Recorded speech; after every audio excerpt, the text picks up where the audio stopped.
नमस्कार, मैं हूं आंचल और आप देख रहे हैं द जनता शो। हमारे देश में न्याय मिलना मुश्किल है, यूं कहें तो नामुमकिन है, क्योंकि एक और बेबस लाचार परिवार सिस्टम के सामने हार गया है। एक और लड़की को न्याय नहीं मिल पाया है। नाम है मनीषा। आप सभी जानते हैं, हरियाणा की एक लड़की जो स्कूल जाती है बच्चों को पढ़ाने के लिए, लेकिन वहां से लापता हो जाती है और उसके बाद परिजन पहुंचते हैं पुलिस वालों के पास, कहते हैं कि हमारी बेटी लापता है। परिजन को पुलिस वाले ये कहते हैं कि भाग गई होगी, 2-4 दिन में वापस आ जाएगी, शादी वादी करके टेंशन मत लीजिए।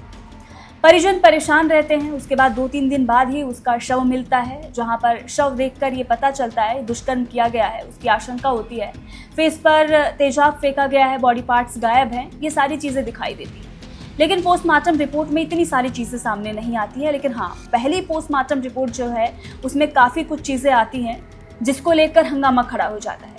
फिर उसके बाद कुछ ही दिन बाद जब हंगामा खड़ा हो जाता है तो बताया जाता है कि यह सुसाइड है। सुसाइड नोट भी सामने आता है। जब शव मिलता है वहाँ से कोई सुसाइड नोट बरामद नहीं होता, लेकिन सुसाइड नोट बाद में आता है। अब ये कहाँ से आया किसी को कुछ पता नहीं। परिजन ये कहते हैं मेरी बच्ची ऐसा कर ही नहीं सकती। सुसाइड की जो रियल कॉपी है वो आज तक किसी ने नहीं देखी। फोटो कॉपी सोशल मीडिया पर वायरल होती है। कुछ बिके हुए पत्रकार, दलाल, मीडिया चैनल भी उसे चलाते हैं और कहते हैं कि यही हुआ है।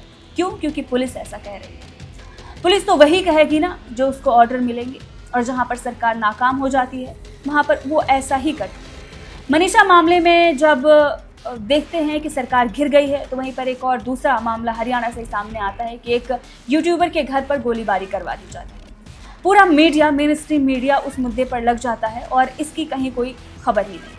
मीडिया भी उस मुद्दे को लेकर भी भाऊ गैंग और टपाली गैंग, टिपोरा गैंग की बात करने लगता है। उस पर भी चर्चा नहीं होती कि कहाँ से आए, क्यों हुआ। सरकार से उस मुद्दे पर भी सवाल नहीं पूछा जाता और ये मुद्दा तब तक डाइवर्ट हो चुका होता है हत्या से आत्महत्या पर। जी हाँ, बताया यही जाता है कि लड़की ने अपने लिए जहर खरीदा और खाकर मर गई। सुनकर दुख होता है कि आज एक लड़की के साथ हुआ है, कल मेरे साथ भी हो। कहीं अगर मेरा भी किसी ने रेप करके या मर्डर करके फेंक दिया तो कौन मेरे साथ होगा? अगर मेरा परिवार भी मेरे साथ हुआ, अगर समाज भी मेरे साथ हुआ, तो क्या सिस्टम से वो लड़ पाएगा? नहीं, क्योंकि वो परिजन जो ये कह रहे थे कि हम इसका अंतिम संस्कार नहीं करेंगे, वो इस बात पर राजी हो गए कि वो अंतिम संस्कार कर रहे हैं और उस लड़की का अंतिम संस्कार कर दिया गया।